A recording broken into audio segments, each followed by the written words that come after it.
এই এই এই এই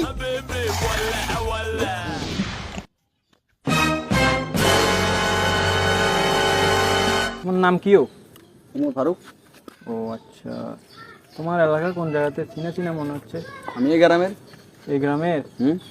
ও, তোমার বাপের নাম কি? আব্দুল আজিজ।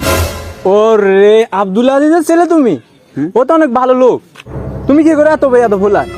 এদিক দিয়ে এত জোরে সাইকেল চালা, আমি যে রাস্তায় আসছিলাম, তুমি দেখছো আমাকে? দেখছো না। তাহলে এখনো বসে আছো তুমি? বুঝলাম না। সালাম আলাইকুম। পরের বার থেকে রাস্তায় যদি কেউ থাকে একটু দেখে শুনে সাইকেলটা চালাবে, বুঝছো? আর সবাইকে সালাম দেওয়া, মুরব্বীদেরকে। এটাই থাকো। হ্যাঁ, আসি। আল্লাহ হাফেজ।